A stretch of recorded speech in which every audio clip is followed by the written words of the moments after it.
자, 코덱스 200 선물 인버스, 네, 2x, 고버스죠. 네, 분석 이어보도록 하겠습니다. 자, 코덱스 레버리지도 있고요, 인버스도 있는데, 다들 관심이 많으신 종목이 되겠습니다. 네, ETF 종목이고요. ETF는 이제 상장 지수 펀드라고 해서, 쉽게 말씀드려서, 주식은 이제 기업의 가치에 대한 투자를 좀 조정한다면, ETF 같은 경우는 국채, 또 국가 지수, 등등등, 펀드에 해당하는 그런 측면들, 파생 상품들을 거래할 수 있는 그런 내역입니다.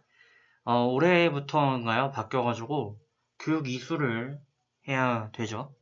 네, 그 부분은 좀 다 해주셔야 되겠고, 또 가지고 계신 분들도 많이 계실 텐데, 앞으로 대응 방법 및 또 어떻게 하면 좋은 결과를 좀 얻어낼 수 있을지, 어디서 팔아야 될지 등등등 한번 살펴보도록 하겠습니다.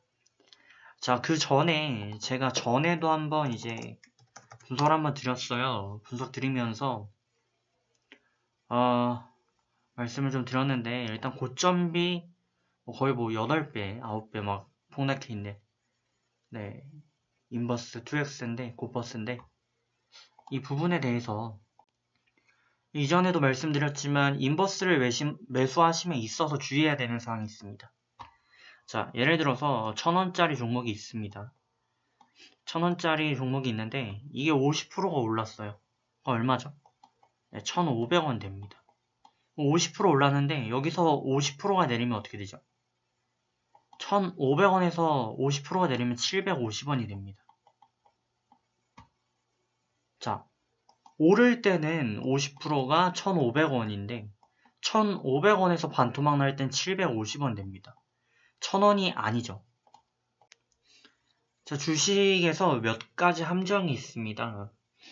일반 투자를 해서 수익을 절대 날 수가 없는 그런 좀 마법이 있는데, 그거를 좀 보시면 이해가 되실 거예요. 자, 일단 첫 번째, 뭐가 있죠? 수수료가 있습니다. 그죠? 수수료가 있기 때문에 증권거래세 0.23%, 그리고 증권사별 수수료가 또 0.015 이런 식으로 붙습니다. 그죠? 그럼 사실상 0.25%, 많이 좋아졌죠. 0.25%가 올라야만 플러스인 거예요. 그러니까 시작하자마자 마이너스를 보고 시작하는 그 주식 시장인 거고, 두 번째는 말씀드린 것처럼 오를 때 나 얼마 올랐어 라고 할 때는 50% 오르면 1000원이 1500원 되지만, 내릴 때는 반토막 나면 750원 됩니다. 1000원이 아니라. 또 심리적인 부분 등등등이 있는데, 이런 부분 때문에 주식이 어쩔 수 없이 마이너스가 나는, 겉보기에는 플러스, 마이너스 두 가지의 세계만 존재하는 것 같지만 실제로는 마이너스로 기울어져 있습니다. 근데 이걸 왜 말씀을 드리냐? 인버스예요. 그죠? 하락하는 만큼 수익이 납니다. 인버스는 축이 그대로 반전돼 가지고 증시가 하락하면 상승합니다. 그죠? 그러면 다시 한번 말씀을 또 드려보면은, 증시가 오르면 인버스는 내립니다. 그죠? 네, 내리는 폭이 어떻다 그랬죠? 증시가 2배 올랐어요. 근데 레버리지가, 인버스가 2x가 2배 하락하면 주가는 지금 보시는 것처럼 고점비 이렇게 됩니다. 6배가 차이가 납니다. 그죠? 6배가 넘죠? 7배, 8배까지 차이가 나요. 그러면 반대로 코덱스 레버리지를 한번 보시면 저점이 6,000원입니다. 6,000원대인데 고가가 어제 31,000원이었어요. 그럼 5배 차이 납니다. 이해되시나요? 이래서 인버스, 고버스가 좀 위험합니다. 그리고 전체적으로 추세가, 증시는 결국엔 우상향하게 되어 있어요. 장기적으로. 그러다 보니까 바닥에서 담는 레버리지와 고점에서 담는 인버스는 체감이 다릅니다. 어쨌든 결국엔 우상향 하거든요. 그죠? 그래서 인버스는 대응 방법에 있어서 어떻게 접근을 하셔야 될지 그 부분이 중요한데, 지금 증시가 많이 내렸어요. 그럼 무조건 사야 된다? 아닙니다. 증시가 전환됐다고 해서 사고, 올랐다고 해서 사고, 그런 거는 좀 지양하시는 게 좋고요. 추세적으로 좀 바닥임을 저희가 확인할 수 있는 몇 가지 신호들이 있어요. 일단 레버리지 자체, 인버스 자체의 주요 추세 라인을 한번 보실 필요가 있는데 아무래도 투자 심리가 그대로 반영이 되다 보니까 2평 라인 22평의 지지와 저항 흐름이 굉장히 강하게 받쳐줍니다.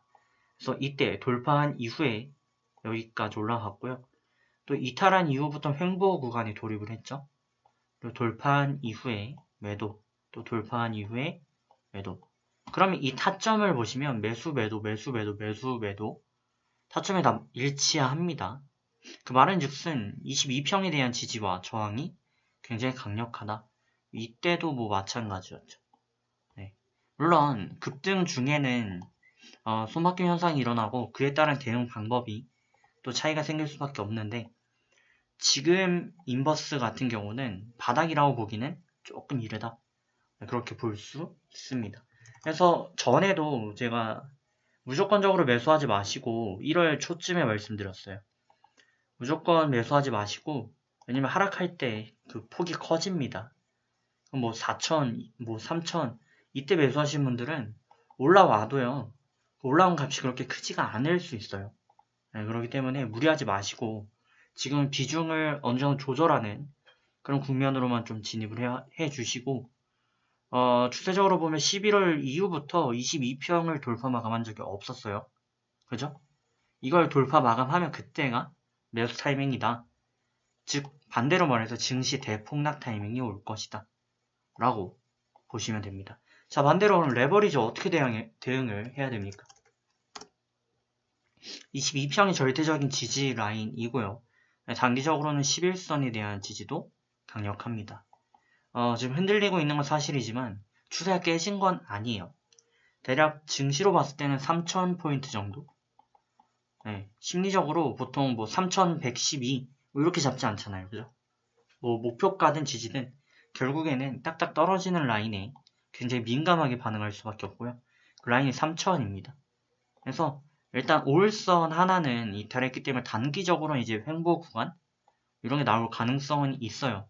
하지만 추세가 무너진 건 아닙니다. 그래서 22평 이 라인 부근에 오면 이때처럼 매수 가능하고요. 증시죠. 네, 증시인데 어쨌든 뭐 매매 가능하니까. 그리고 이탈하게 되면은 매도. 그때는 증시 대폭락이 옵니다. 반대로 지켜주면 더 간다는 얘기가 되겠죠. 그래서 좋은 결과 있으시길 바라겠고요.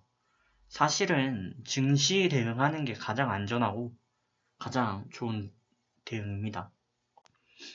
뭐 코로나 이후에 몇 배 올랐다 어쨌다 하시는 분들 많이 계신데 실질적으로 바닥권에서 이때 레버리지를 잡았으면 최소 3배는 올랐습니다. 그죠?